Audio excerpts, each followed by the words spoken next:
The new NBA and MLB season is in full swing, and BetOnline has you covered with the best odds and biggest promotions and live in-game betting on all your favorite teams.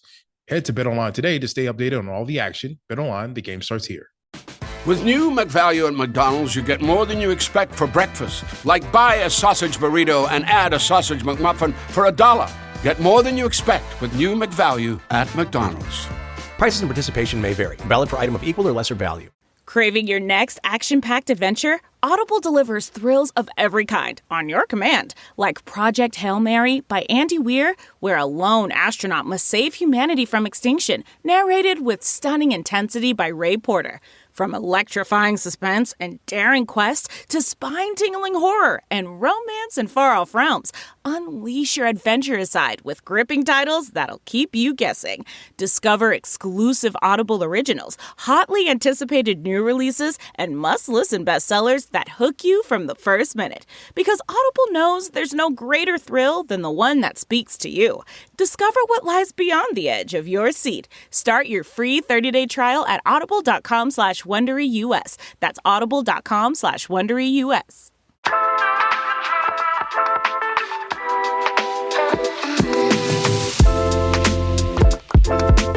Welcome back to another week of Connect with Jonathan Mark, myself. This is a really great episode. I'm bringing back someone who was really highly requested to come back on, and he's become a very dear friend of mine. It's Eric Winter. You guys know him from the show The Rookie. He's Tim Bradford. He plays a cop. Now, this episode is really special because every, week I get a lot of messages and DMs about updating you guys in certain cases. And one of the cases that you guys constantly want updates on is the Suzanne Simpson case, or known as the missing Texas mom. Now, what's so special about this case is this really was a case that you saw in real time because it was active, how I was able to help and assist in the arrest of Brad, which is the husband of Suzanne. Now, I do want to clear the air about a couple things. And I said this before, but the episode that I recorded all the way back in November, initially, we had to take out close to 20 minutes of the episode. That's because the Texas Rangers, Almost Park Police, law enforcement reached out and said, you need to remove these parts. Now, the reason why that they do that is because they don't want anything to hinder their investigation. It helps with their investigation. And, another thing that I also want to cover, just so you guys know, I'm right there with you when you're listening to this and you're like, wow, there's missing holes in this story. There's just holes in the story. Yeah, I'm right there with you. That's like I said before, we had to take out so much of that. So with this episode, we're going to be deep diving into the holes that were a little bit, missed in that episode. And also, we're going to be covering the Gavin Anderson episode. It's a really interesting case. A lot of you want updates on it. So here we are. Guys, let's welcome Eric Winter.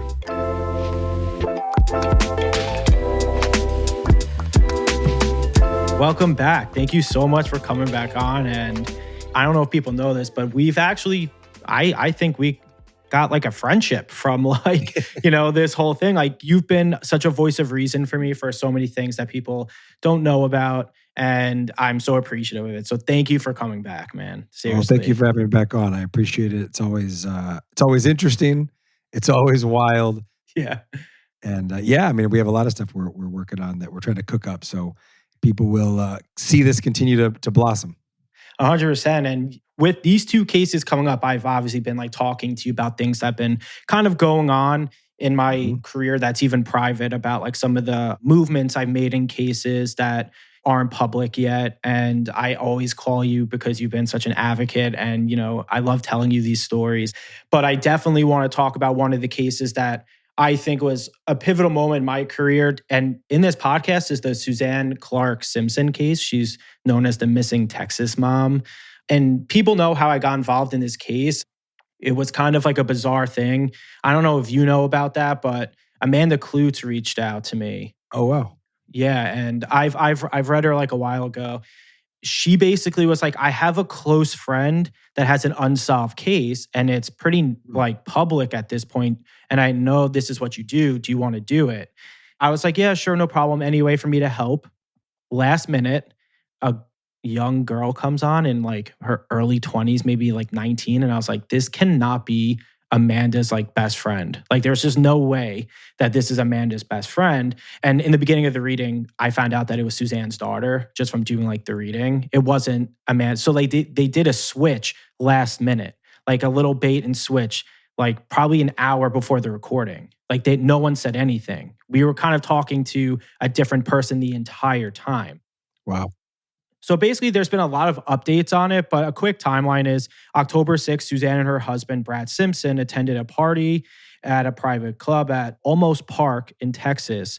And witnesses reported kind of like a verbal argument going on that night outside of their home. And then approximately 9:16, Suzanne contacted a family friend and her mother alleging that Brad had assaulted her, which is Brad is her husband, and then went to a friend's house. October 7th, Brad reported Suzanne missing and the Almost Park police claiming he hadn't seen her since the previous night. Then October 10th, Brad was arrested on charges of assault, causing bodily injury and awful restraint, retaliated from the police. And this was from the events a couple nights before. Now, this is where this gets interesting because November 7th, authorities charged Brad with the murder and the connection to Suzanne's disappearance. Despite some of the extensive searches, her body has not been located. Now, what's interesting, we filmed the podcast with Chandler, Suzanne's daughter, I think 3 days before the arrest. And when we did the podcast, we were uncovering things and we gave her the recordings, which then she forwarded along to the Almost Park police, to the FBI, to these people. And she told us that this aided in the arrest of Brad. Like it helped them aid in the arrest of Brad with some details and stuff.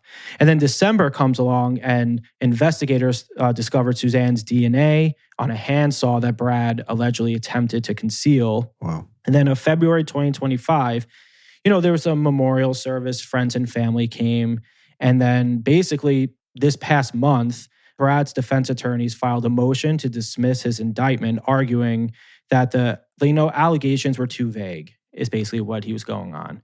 But this has been a crazy case. People have been like super, I think, intrigued by it. I don't know if you know anything about it. I think you do. It's a little nuts. Yeah, no, I definitely know a little bit. And I've been reading along on some of the articles about it as well. What was the initial, when they arrested him before the reading, what were they going on? Yeah. I know there was like witnesses of screams and there was witnesses, neighbors hearing things. They said the cell phone was in a different location. He lied about a cell phone. Yep. Wasn't there also a friend of his? Yeah. So that's a huge piece. So James Cotter, he's a business partner and he also got arrested for tampering with evidence. That's what I was curious. So when I did the reading with Chandler, we were going kind of back and forth and there was kind of like an architect blueprint of a home. And they were kind of sending messages to each other from jail and outside of jail. And they were doing certain messages. And one of them was VH66 or something like that, or VC66. And basically what it was, I guess this guy goes by a different name aside from James. And it was something Cotter, 66 caliber gun. And he was hiding the 66 caliber gun in his wall. So he was tampering with a lot of the evidence as this was going on. So then he got arrested recently, actually, about this, from this case. And from your reading, were they able to locate any of the body or parts of the body? So some DNA, that's why it became so picked up all over the news, was because some of the reading, like parts of the reading that I gave was able to decipher those codes going back and forth, which was a big piece about the tampering with the evidence and the DNA from Suzanne from the reading. Did I see something about that they found blood in his truck or something like that? Was that where the DNA was pulled from? Yeah, so they found blood in his truck. There was an AK-47. That was also something that they were hiding as well too. But there was blood in his truck, and I'm pretty sure they found that recently. I want to say back in December. It's how they're able to connect some of the DNA to him that it was a murder. This was a murder and not a missing persons case. And he's in jail right now, awaiting trial. Yep. Based on your last reading with the daughter, Yep. what other stuff came up in that reading that helped guide the police? Yeah. So like what's interesting about that is when we did the reading, they kept reaching out and being like, take this part out, take this part out, take this part out. Because they didn't want it like anyone new to like listen to it. Even though once you put out a podcast episode, it's typically out there until you re-edit it. But some of the other stuff too was a lot about the domestic violence part and a lot about the lying of the location of where Brad was. So like he was like all of a sudden, and Chandler spoke, and Chandler is her daughter, spoke a lot about this, but she was saying that like he never brought the kids to school, like the younger siblings, like never brought them to school. And then recently in the last couple of days when Suzanne was missing, he's like, I got this. And he kept going to their vacation home, like constantly kept going to their vacation home. And she's like, why are you there? Why aren't you looking for Suzanne or her mom? She's like, I don't understand why you're like picking up everyone, which you never did. So like I was like helping them pinpoint like there was gap times. And then I was also like location of other DNA and like where he went prior to that. Because there was also, I don't know if you saw like a meat, not like a meat locker, but like a cooler. There was like a big like meat cooler. And they suspect that that's where she was. So they suspect that he put her in that meat cooler, put in the back of the truck where the blood was, and then moved her to a different location.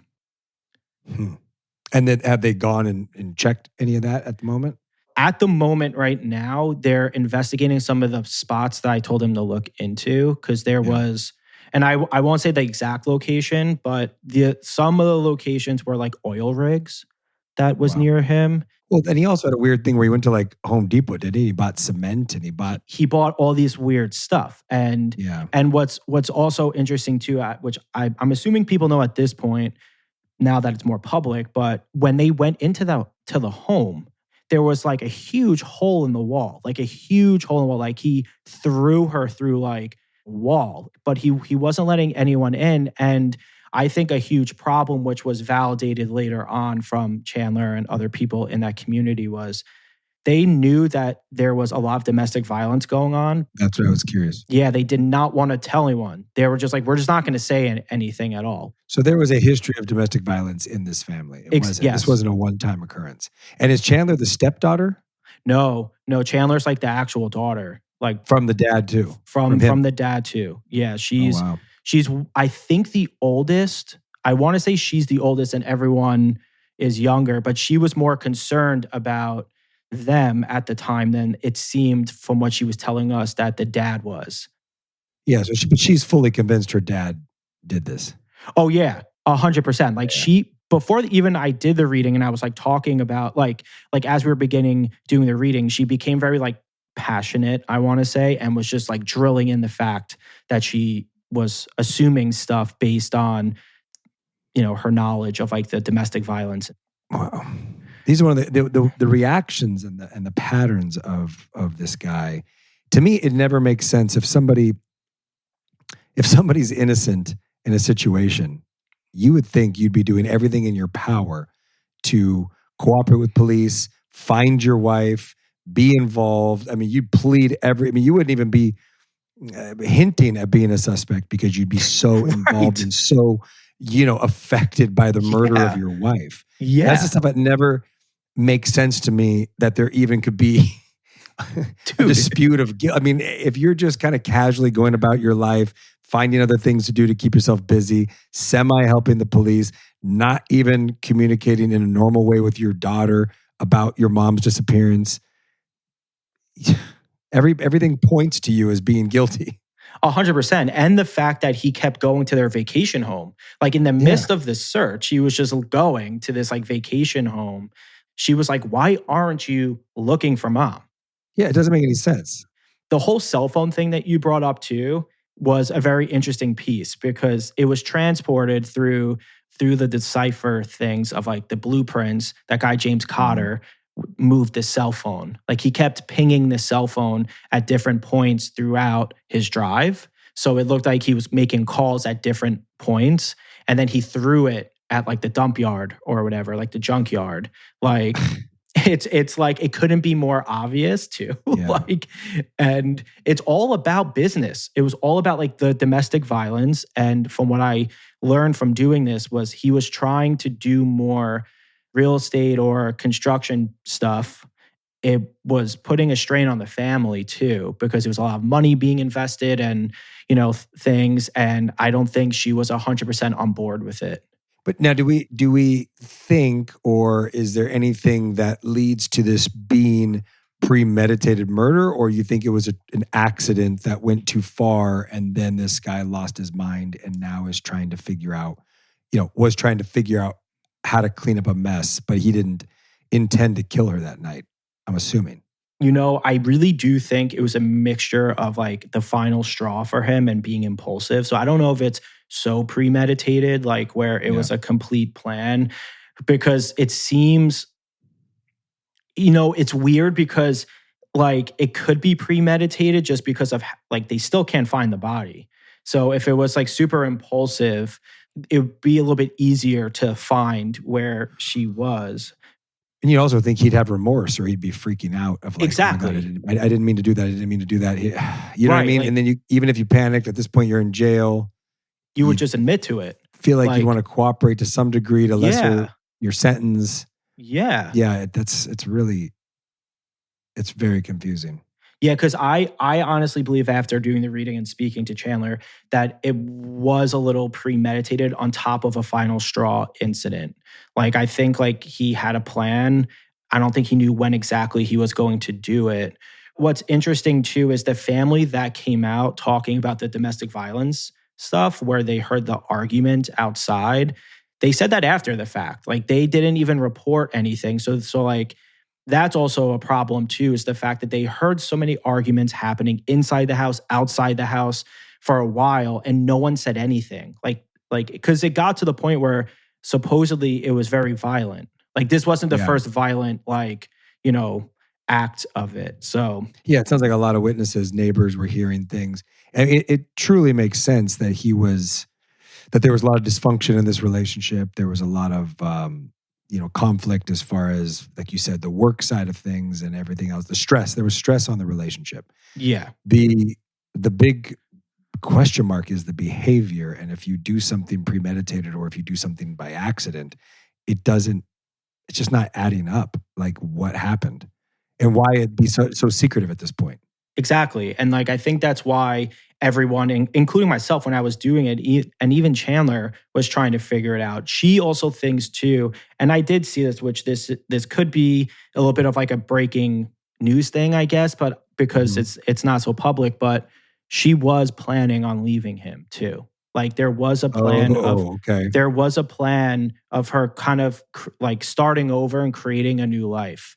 And she was reaching out to her mom about this, about kind of like going to her and staying with her and then figuring out the next steps, whatever that would be at that time. Yeah, and I wonder if he got wind of any of this. Exactly. And like that's part of like what I think the final straw was with it. Like he didn't want her to leave. Like on top of this stress of like family, the finances and all that, then you find out that there's an exit plan essentially for her to like kind of start anew because she doesn't like what's going on. He probably snapped on top of that and was like, this is it. What has his daughter said about any of his behavior? Like in just leading up to this, did she ever see something where he was volatile, he was emotional, she knew her mom was unhappy and wanted to leave? Had she ever seen her dad hit the mom? So she told us that, and these are her words, that he was like a narcissist. Yeah. He was verbally abusive to her. Like she witnessed all that, and it caused a strain on her relationship with her mom because of it. Because she was saying that she couldn't understand why she was still there. Like after all the stuff that he said and did to her, like she just couldn't understand why she would stay in that house. And she supported her when she found out that she was like going to start a whole new life and go to the moms. Like she was very supportive about that. So there was, from what I gathered from Chandler, that she did witness these behaviors of him being very controlling, very narcissistic, very, all of this stuff. And she was just like, I can't stand being in the same room as them, because she's like, it's just not like real. Like the relationship is not real. And she said this, which I saw too, was essentially that like when they went out into public, and she was basically, I've never grew up in Texas, and especially in this type of, I guess, area where like status and country clubs is like, the thing for them. So they always put like an act on like all the time. And they would always like go out and try to act like this amazing couple. But the neighbors on the street like knew otherwise, because they heard such screaming matches and loud like fights and stuff. So she said that there was a lot of things leading up to it. And that's why she actually went studying abroad to like Paris, because she wanted to get away. She didn't want to be around them. She just like, I need to go. So she went to Paris for that purpose. What can you share? Obviously, I wasn't, part of that reading. What can you share that you gathered from that reading with her? Like you spoke to her mom, right? Yeah. And when she came through, what were some of the things she was saying that you're allowed to share? So one of the things that she was saying that I think shocked about was the whole thing of her quietly leaving and having that exit plan.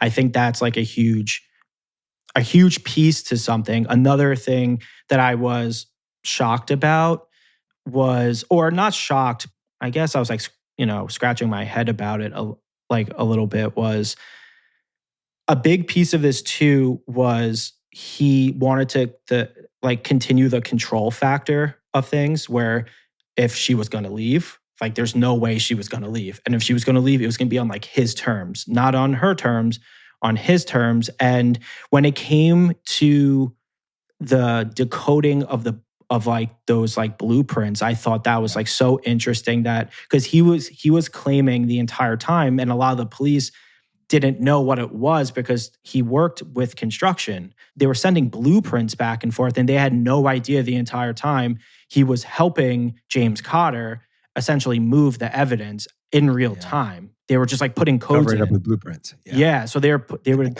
exchange all within the station, like all within the jail. When you communicate with somebody like that, and you're talking to Susan, does she ever just flat out say he did it? Yeah, I mean, we tried to say it in a way where it wasn't as direct, but we were being around the bush about it, because we don't want to like point fingers like at it, but we were basically saying that he was the person that did this. Like it's cut and dry without even Susan showing you those signs. Susan was showing me exactly what happened leading up, because it was a whole series of events and it was pretty cut and dry. But Chandler kept coming on. She's so nice, but she was so passionate about this. Yeah. She just kept being like, like, I know he did it. Like, I know he did it. Like, we all just need to come to terms with it. But Susan's actually telling you it as well. And reading. I mean, obviously, that can't be admissible as... No, it's not admissible as evidence. She has to lead you to evidence that they can use to, to solidify the case. But exactly. She's flat out telling you. Yeah, and I mean, the fact that, like, she was giving like evidence to support it that was like later validated like 48 hours later because of the arrest and because of everything. It was just further validation about it. I think what he's trying to do, Brad, the husband who's in jail, he's trying to like essentially when they're going through the motions of everything, he wants it to be not like a spectacle per se, but basically saying that they made him a spectacle. So like he's trying to fight back, being like, you should have just done this. And like also people don't know this as well. When they made the arrest for the domestic violence, they kept raising the bail money on him because they were getting more and more evidence that he did kill her. And then eventually they set the bail to like a crazy number and then made the official like arrest for him. He never posted bail. He never posted bail because they kept raising it. And he had no money, supposedly. Like he had no money. It was all fake. Like all the money he said he had was all fake. So they were going through major financial trouble that Susan probably didn't even know about. Exactly. And I think I think Susan, from when I was doing the reading, was gathering all this information in real time when she was alive. And exposing him. Yeah. And she was just like, aside from the whole domestic violence and the abusiveness, she was like, this is just too much at this point. And that's when she was reaching out to her mom and trying to like figure out, when can I go to you? Because supposedly she was planning on going to her mom's like a couple days after this. There was a whole thing of her like going there and figuring stuff out. Wow. Yeah, it's crazy. It's awful. It's awful. It's crazy. It just, it always blows my mind when somebody does, you hear about this in the news, you see a story like this, it feels so obvious and everything seems so crystal clear, the behavior so erratic. Thank God you're able to get, into a situation, you personally, and help, especially with her daughter, and just try to help navigate the process because it can't be easy. No, and it was difficult to even tell the daughter some of the stuff, even though she was like very strong. She was actually like extremely strong. It was still very difficult for me to kind of share, being like, hey, like your father is doing X, Y, and Z. Like that's your dad, Yep. So it was really hard, but she was just like, tell me, I don't really care. Like, I know he did it. I hate him. Like, blah, blah, blah. Did she share with you? Like she said, I hate him. Did she hate him? Did she have a very strained relationship with her dad all along? So I think it became more strained when she was older and seeing some of like the abuse, how he was treating her mom. And then she was just like, I can't deal with this. And she also didn't like, and she kept saying this, the like keeping up with the Joneses act. She didn't like how like everyone was like comparing the house, the cars, the country club, the this. So she's like, no more. Like, and that's why she went to Paris to study. She's like, no more of this. It's a fascinating story. I mean, I can see why your listeners were very intrigued by this. And when is he set to go to trial? Do you know? So they didn't say or like an exact date, but it was supposed to be this month. I think April. Oh, wow. I'm not exactly sure the exact date of it because it says that April is when they were set to go, but then there's so many other things that keep coming up. They keep pushing it back. Yeah. And which happens like all the time. The trials never really start when they say they're going to start unless it's like highly publicized and they need to get it like going. Yeah, they probably still want to gather as much evidence as they can to solidify this and make this as much of a home run. 100%. To close it up. Yeah, so my heart breaks for Chandler and the family and, sending a lot of love to them. Absolutely. Hi, this is Chris Howard, host of Plugged In with Chris Howard. BetOnline is the world's most trusted betting platform and your number one source for all your sports betting action. BetOnline has more ways to stay in on the action with the latest odds, news, scores, even live in-game betting while the games are being played. With the largest selection of odds on everything from Major League Baseball, NHL, and UFC, and professional golf, BetOnline remains the number one source for all your sports wagering info. In between games, head over to the BetOnline's casino with all the top Vegas-style games, including poker and live casino. BetOnline, the game starts here. Shopify's point-of-sale system helps you sell at every stage of your business. Need a fast and secure way to take payments in person? We've got you covered. How about card readers you can rely on anywhere you sell? Thanks. Have a good one. Yep, that too. Want one place to manage all your online and in-person sales? That's kind of our thing. Wherever you sell, businesses that grow with Shopify. Sign up for your $1 a month trial at shopify.com/listen. Shopify.com/listen.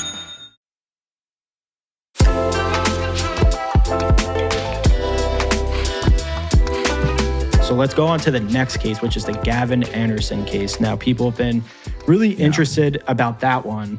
So on July 18th of 2022, Gavin Anderson was found deceased in East Ridge, Tennessee. His parents, Mike and Shannon, have publicly expressed concerns about the circumstances surrounding his death. Initially presumed to be a drug overdose, the toxicology report did not support that conclusion. The Andersons have been seeking further investigation into this matter. Now, that's an interesting case to me, aside from Suzanne's case, because that is still, heartbreaking. But this one I've been like really, really, really, really, really involved in, like more than Suzanne's times like 10. Well, this one doesn't seem so. Well, it's starting to paint a clearer picture, but this one's not as black and white in a sense, and it sounds like the police. A ton of mistakes done in this investigation, whether it's cover up or true mistakes. Yeah. Why they would cover it up is what blows my mind. If it was a cover up, unless they're covering up the mistakes, they realize they screwed up. Right. How do we fix this? It wasn't intentional, but clearly it was not a straightforward. Just he died on the couch from pill. And I know there was no toxicology. They had already cremated the body before any toxicology, which was done, which is insane as it is. Yeah. But did they find, even though they were pinning it on pills and stuff like that, did they find any evidence of anything on the couch? If it's staged or not? So what's very interesting about this is, yes, the police kind of botched the entire thing, like the whole procedural of just like dealing with like a murder case. And one of the things is they approved the cremation of the body like within the same day without speaking to Mike or Shannon. So they're just like, cremate the body. So Mike and Shannon what the hell? Like, we need to look at our son. We didn't approve it. Like, this is not, what the toxicology report says. So basically what I helped with and what is keeping this case kind of moving is they found bruises that are like strangulation marks on the body. So they found it on, I think, the back of his neck, his hips, and his legs. Like, there's bruises of someone like squeezing him and like holding him down and suffocating him.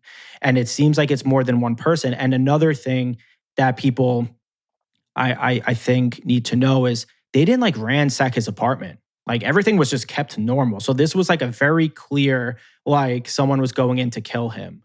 Like, this wasn't like was there any kind of evidence of like, it sounds like furniture was moved or put back? Was it almost like it was staged to look like nothing happened? Exactly. And like that's what's so weird about it is like when they went in, and I guess the detectives on the scene were just like, we can tell it was moved back, but like it's an overdose. And just so for people that don't know, paperwork wise, like an overdose is a lot easier than a murder case. So if I pulled up to a scene and someone was like, it's an overdose, we have, evidence that it was pills or alcohol, whatever, the paperwork it's a clear-cut case. You don't really have to do too the whole much. thing's quicker.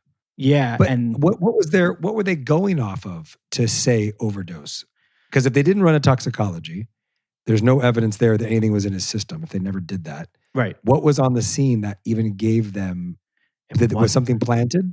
No. So like he worked at a bar, and this bar was known and is known for like people that sell that run drugs through, essentially. So he was a bartender there, and they knew that he was a bartender there.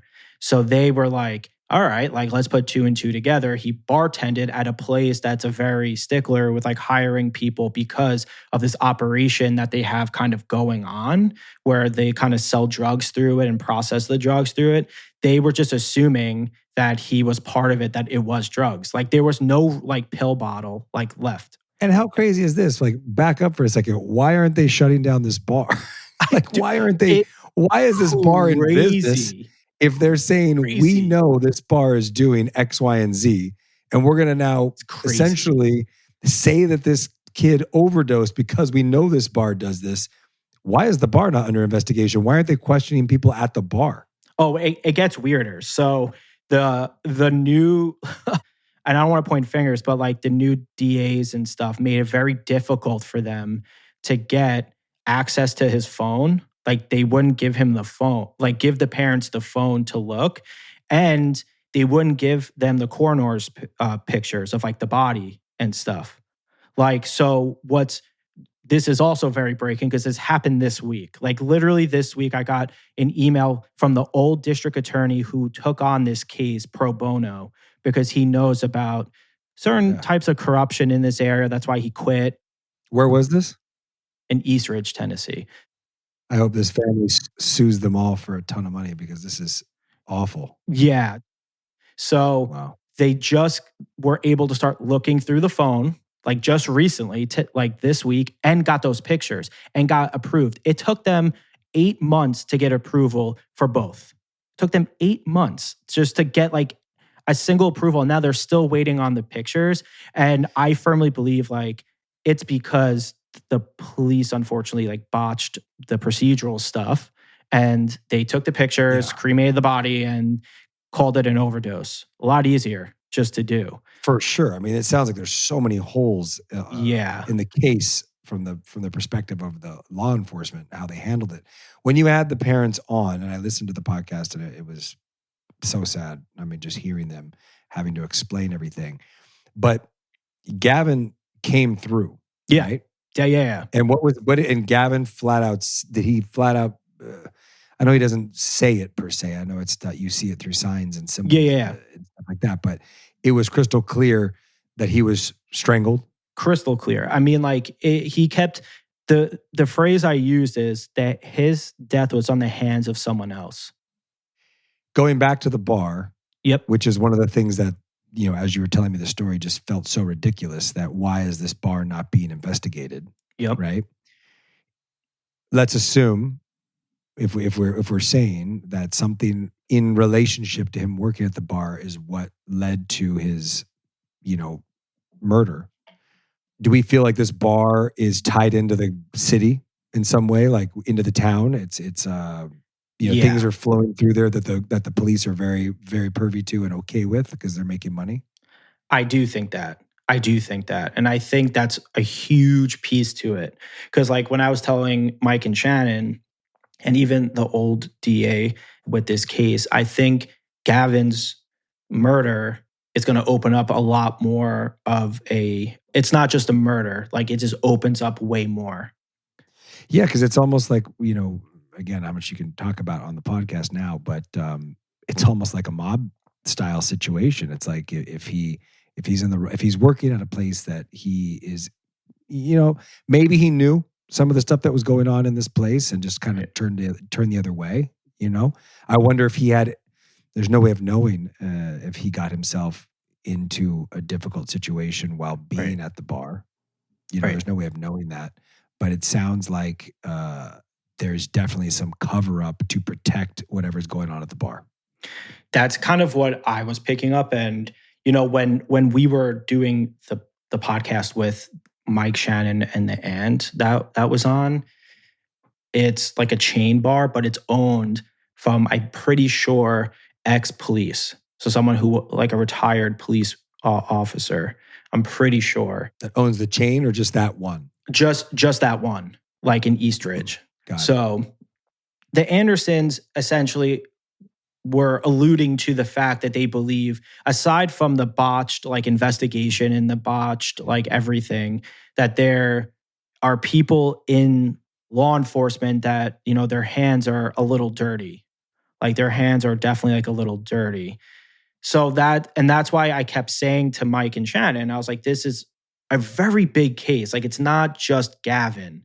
It's going to open up different doors to different things. Feels like it was a hit on Gavin. It appears like that. Maybe he saw something, maybe he knew something, maybe he got involved in something that he, shouldn't have, but at the end of the day, he knew too much. It almost feels like. And that's kind of what I was saying to them is like wrong place, wrong time, wrong people. It's kind of like if he stayed after, like I was saying, just to like clean up the bar or whatever it was, and he just saw someone pull in that's, law enforcement, and he shouldn't have seen that particular high level, maybe lieutenant, sergeant, or homicide detective, whoever it was, just like pull up. That's a problem. And he's not part of like the scheme, then that's a problem. Has anybody else been, since they've started to open this back up, investigated or questioned? So I was told that a couple of people, not at the bar, but people that were surrounding his life, so like close friends, were starting to get like emails to like come into the station or calls to come into the station. For like questioning in the chat, but they keep avoiding it too. And what's also interesting, at least I think, is this case was really like a local news thing, like a very local news, like within the community. And now, because of whatever reason, and I'm happy for them, it's like really getting picked up everywhere. Like people are like, there are so many holes in this. There are so many weird things with this. And the family are just getting screwed left and right because they really are. Like they really are with like so many things. It's so sad. Did the family know or think anything weird at all about the bar he worked at? Did they have any problems with him working there?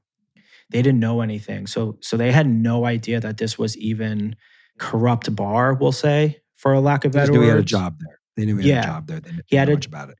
Right. And so like basically what Mike and Shannon will say, and they, really do, is that he was such a good kid.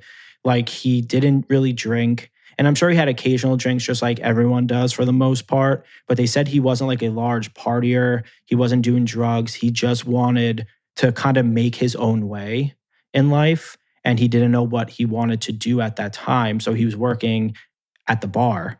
And he wasn't drinking, wasn't doing that stuff. And he was coming back to the house all the time, to their bakery to help out all the time. He was a good kid. Again, granted, he was in his mid-20s, so he probably had some fun here and there. I'm not saying he was like on the straight and narrow, but he definitely wasn't doing like what they were saying, like Percocets or heroin or anything like that, like an opiate. Like he wasn't doing that stuff like at all. And it showed in the toxicology report. But there wasn't a toxicology, you said, right? Or there was? So there was, and they didn't. I thought there was not one, and they just cremated him right away. So there was, but they cremated him within the same day.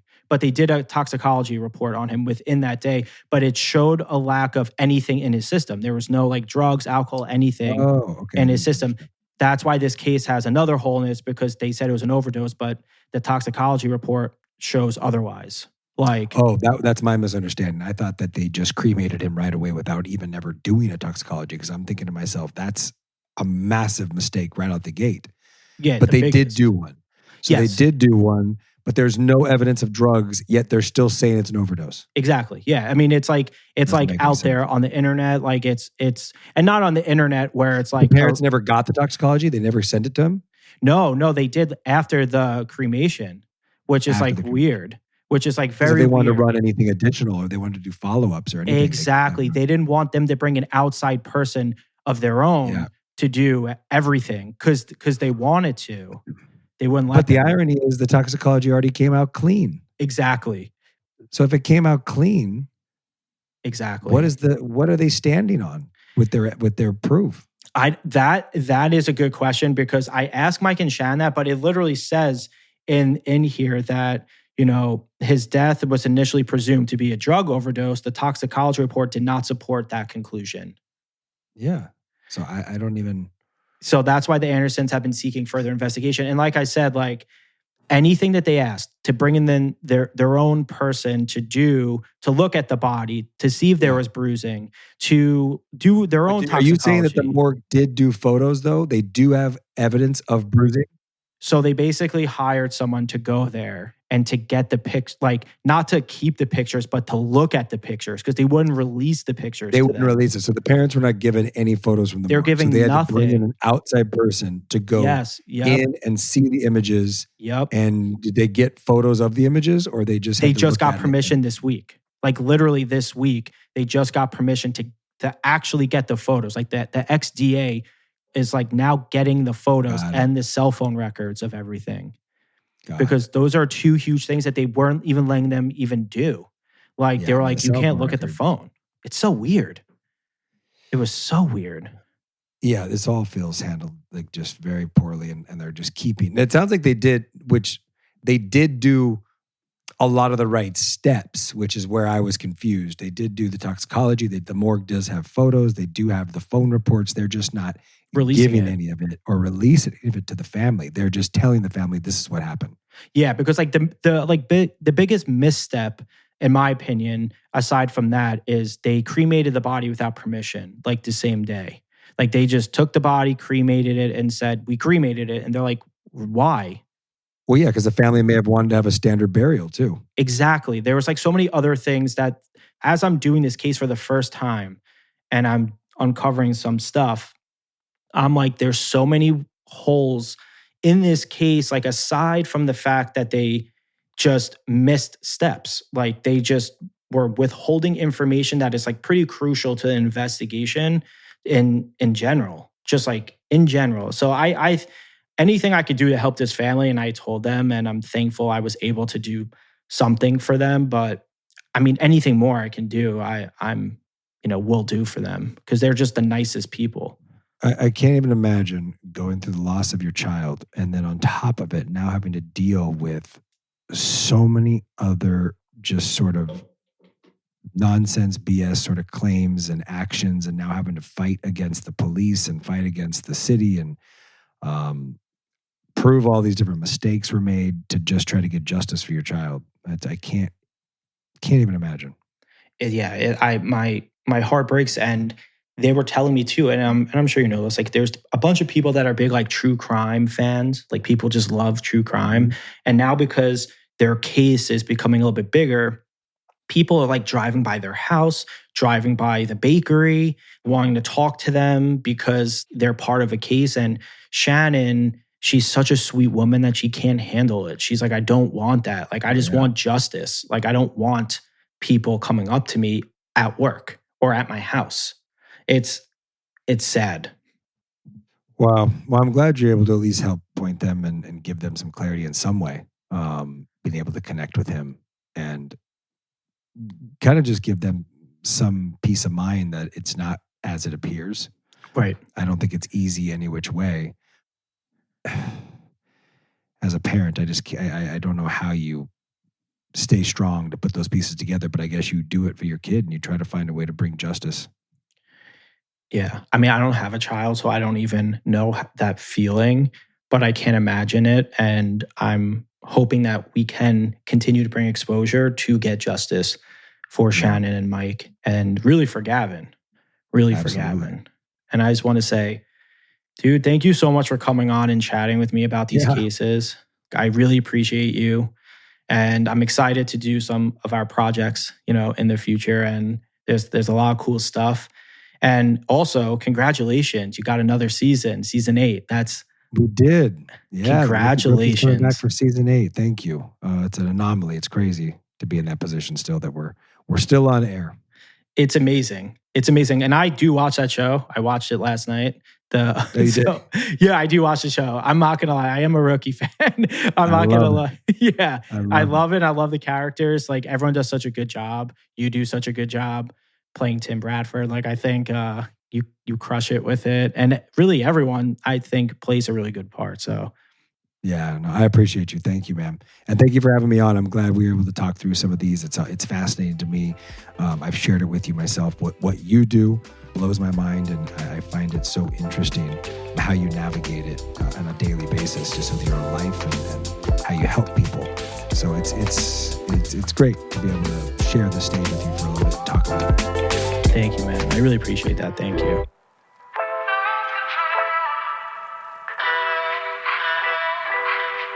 Eric, thank you so much for coming on and being such a fan of the show and also a close friend. But guys, if there's any cases that you want me to cover, that you're affected by, or you want Eric and I to revisit, please send an email to connectjonathanmark@gmail.com. We will go through anything you guys want. And also, please do not forget to rate and review the show. It really helps out so much. All right. Thank you for listening, and I'll see you next week.